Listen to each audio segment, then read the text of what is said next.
할렐루야. 오늘 이제 고난주간 특별 새벽기도의 5번째 시간이고, 또 오늘은 저희가 저녁에 8시에 성금요 예배로 하나님 앞에 예배하게 됩니다. 예수님의 그 십자가의 사역을 다시 한번 깊이 묵상하고 우리 삶의 모습을 점검하는 저와 여러분이 되시길 주님의 이름으로 축원합니다. 아멘. 우리 그 총독 빌라도가 예수님을 십자가에 달으라고 선고하자마자 산헤드린과 그 사주를 받은 무리들이 기다렸다는 듯이 예수님을 잡아가지고 십자가를 지웁니다. 그리고 나서 골고다 언덕이라고 하는 그 해골이라는 뜻을 가진 그곳으로 예수님을 끌고 가게 되는 겁니다. 법에 의하면 예루살렘 성 내에서는 사람을 처형할 수가 없습니다. 그것은 거룩한 곳인가 봐요. 그래서 그곳에서는 사람을 처치할 수 없으니까 끌고 해골이라고 하는 뜻을 가진 골고다로 예수님을 끌고 가고 있는 겁니다. 그때 구레네 시몬이라는 사람이 옆에 지나가다가 그냥 맥없이 로마 병사에게 잡혀가지고 예수님의 십자가를 대신 지게 됩니다. 여기서 말하는 대신은 예수님의 사역을 대신할 수 있다는 것이 아니라 예수님의 고난을 조금 덜 수 있다는 의미가 아니라 인간이 어떻게 예수님의 사역을 우리가 대신할 수 있고 도울 수 있겠습니까? 이것은 그냥 과정인 거예요. 또 여인들이 또 가슴을 치며 울어요. 예수님을 보면서. 예수님을 보고 운다 하여서 예수님의 사역이 조금 덜어지는 것도 아니고 예수님이 어떤 위로를 받으실 분도 아니셔요. 인간이 무엇을 한다고 해서 예수님의 사역을 덜거나 도울 수 있는 일은 없어요. 이것은 하나님의 계획과 섭리 안에 이루어지는 일들이에요. 예수님은 그 여인들을 보고 말씀하셔요. 차라리 너희들을 걱정해라. 너희들이나 걱정해라. 라고 하시면서 그 여인들에게 말씀하시는 장면이 오늘 본문에 기록되어져 있습니다. 예수님의 이 마지막 십자가의 행적을 가시면서 마지막 순간까지 보여주신 예수님의 마음이 있어요. 그 마음을 우리가 한번 들여다보고 우리 마음 가운데, 삶 가운데 주님의 거룩한 말씀 앞에 우리 삶의 모습을 세워서 부족한 부분들을 다시 일으키고 또 내가 제일 하지 못했던 부분들을 다시 용기를 가질 수 있는 우리 모두가 되었으면 좋겠습니다. 오늘 말씀에 보면 28절 말씀인데 그렇게 말씀하셔요. 예수께서 돌이켜 그들을 향하여 이르시되 예루살렘의 딸들아 나를 위하여 울지 말고 너희와 너희 자녀를 위하여 울라 라고 말씀하셔요. 고맙다. 같이 울어줘서 고맙다.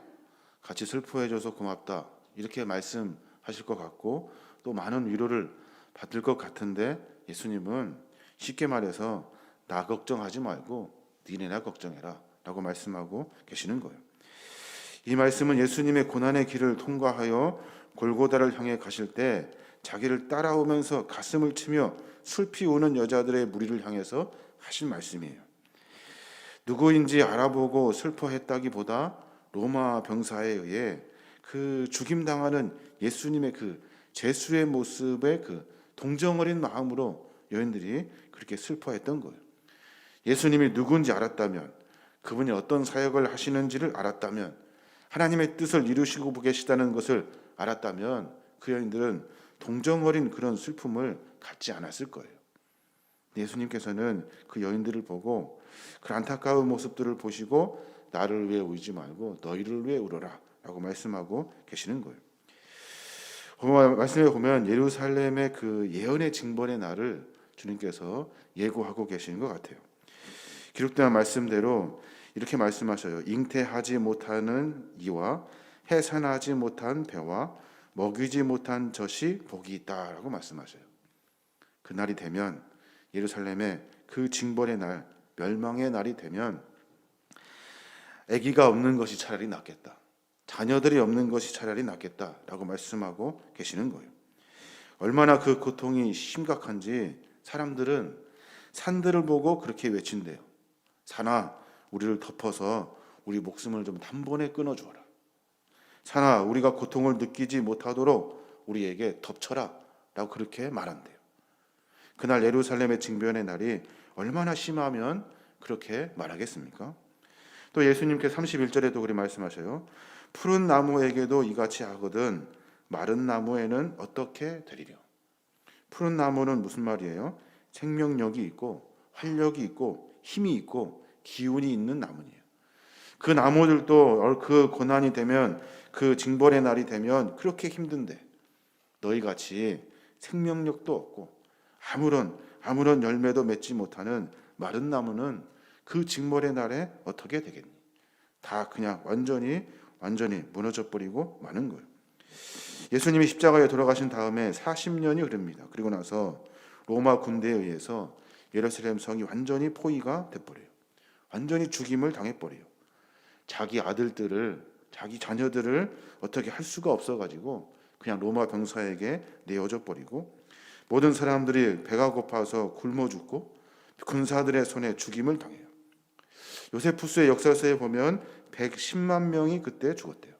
그리고 10,000명이나 되는 사람들이 예수님과 같이 십자가에 달려 죽었다는 거예요. 성은 완전히 파괴되고 10만 명 가까운 사람들이 포로로 끌려갑니다. 유대 그 셀로 땅 사람들이, 그러니까 반 로마주의자들이 반란을 일으켜서 로마가 군대를 보낸 거예요. 그때 그 일들을 보시고 예수님께서 차라리 자식이 없었으면 좋겠다. 젖을 먹이지 않은 어미들이 훨씬 더 복이 있을 것이다 라고 말씀하고 계시는 겁니다. 자기 십자가를 지고 지금 골고다 언덕으로 가시는 예수님께서 수많은 채찍을 맞으시고 고통당하고 힘들어하고 계신 예수님께서 너무나 힘들어서 정말로 견딜 수가 없어서 죽게 기도하고 있는 예수님께서 다른 사람들을 위해서 걱정해주고 계시는 거예요. 백성의 죄를 대신하여 극심한 고통 중에 죽음으로 가는 길에도 예수님은 자기 걱정은 안 하시고 다른 이의 걱정을 하고 계시는 거예요. 이것이 주님의 사랑인 거예요. 너희가 당할 고난을 생각하고 회개하여 돌이키지 아니하면 그날의 그 징벌을 피할 수 없다. 그러니 내 걱정하지 말고 너희들 걱정이나 해라 라고 말씀하고 계시는 겁니다.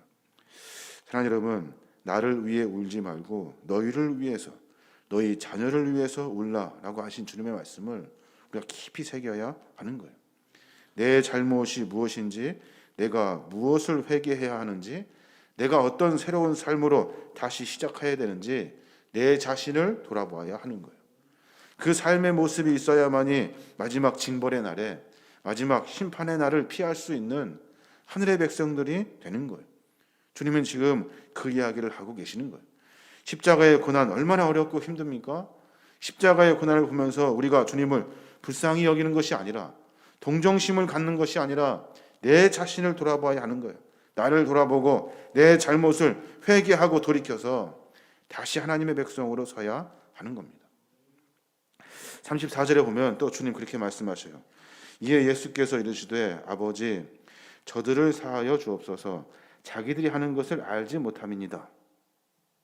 주님께서 또 하시는 기도가 그거예요. 아버지 저들을 좀 용서해 주십시오. 쟤네들이 하는 일을 쟤네들이 잘 몰라요. 그러니까 모르고 하는 일이니까 하나님 용서해 주십시오. 십자가에 못 박고 모욕하고 있는 군병들, 관리들, 서서 구경하고 야위하고 있는 백성들, 하나님 아버지께 중보기도 하고 계시는 거예요. 자기를 죽인 원수에 대해서 하신 말씀이에요. 내가 힘들어요 하나님, 이것이 아니라 다른 사람들을 위해서 기도해주고 계시는 거예요. 예수님은 자기 손에 대못을 박은 군병들, 자기 속옷을 벗기고 겉옷을 제비 뽑아 나누는 경비들, 욕하고 그리고 비웃는 백성들, 자기를 이 죽음까지 오게 한 교만한 그리고 완악한 종교 지도자들, 아무런 분노의 말씀도 쏟아내지 아니하시고 욕도 하지 아니하시고 불평도 하지 아니하시고 저들을 다 죽여버리겠다고 위협하시도 않으시고 그냥 그들을 위해서 또다시 하나님 아버지께 기도하고 있는 거예요. 아버지, 저들은 자기들이 하는 것이 얼마나 심각한 일인지 잘 몰라요. 저들의 죄를 용서해 주십시오. 우리는 죄를 범하며 그것이 얼마나 심각한지, 얼마나 하나님 앞에 큰 반역인지 잘 모를 때가 참 많아요.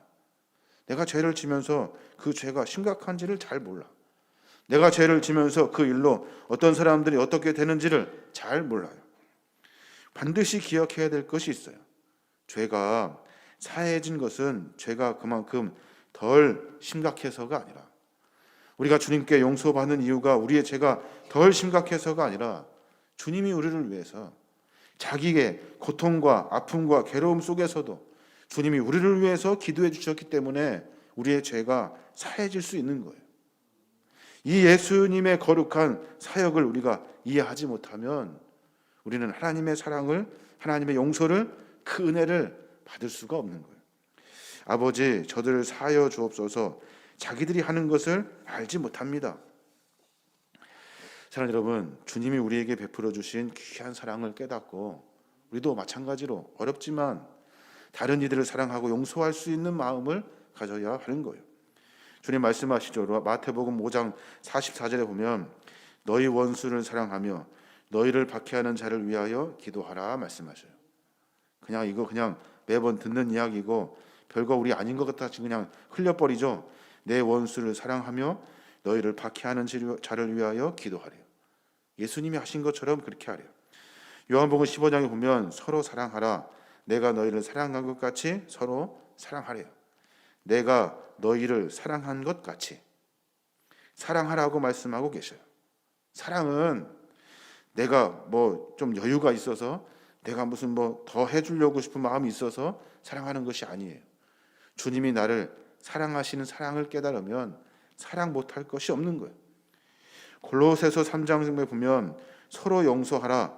주께서 너희를 용서하신 것 같이 너희도 용서하라 라고 말씀하셔요.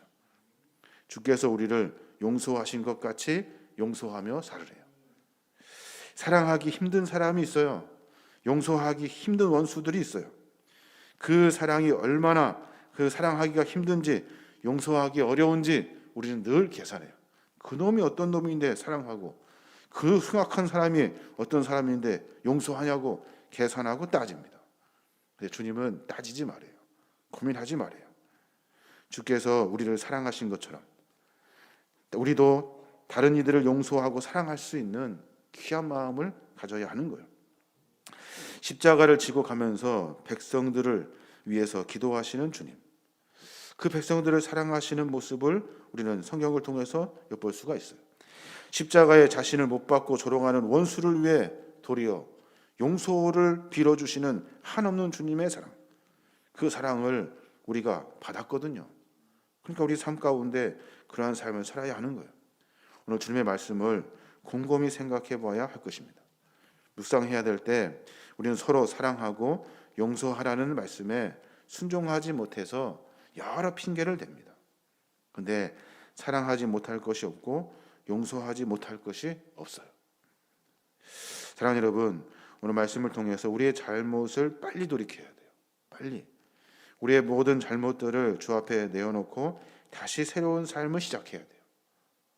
어렵고 힘든 일이지만 또 각오하고 결단하고, 비록 또 넘어지고 또 포기되고 또 다시 원점으로 돌아가는 우리의 숭악하고 약한 모습이 있지만 반성하고 깨닫고 회개하고 돌이켜서 새로운 삶으로 살 수 있는 몸부림이 우리 안에 있어야 하는 거예요.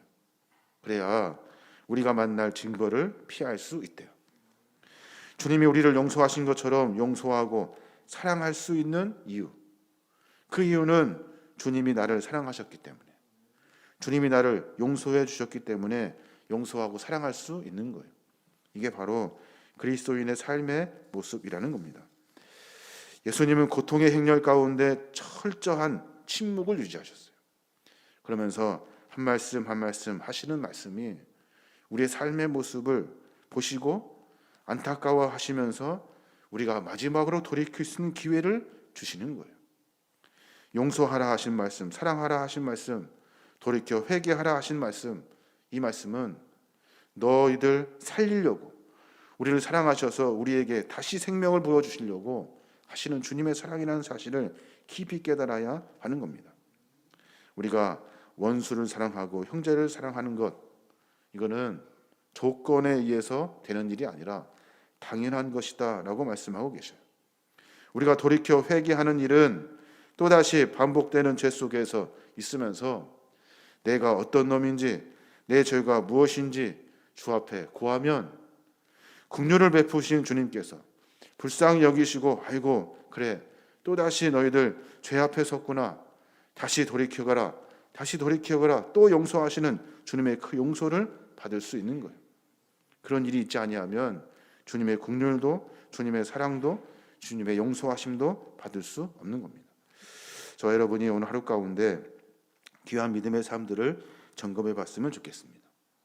우리가 그렇게 흉악한 죄들은 아니라고 고백하는 사람들도 있어요. 그런데 스스로 생각하고 또 생각하면 내가 주님 앞에 부끄럽고 미안하고 죄송한 것이 너무나 많고, 세상 사람들에게 하지 못한 많은 일들, 그들에게 우리가 했던 많은 상처되는 일들 수없이 많아 그들에게 가까이 하지도 못한 부끄러운 모습들이 우리 안에 있습니다. 우리 삶의 모습을 점검하여서 다시 거룩한 주의 백성으로 다시 일어나시는 저와 여러분이 되시길 주님의 이름으로 축원합니다. 아멘.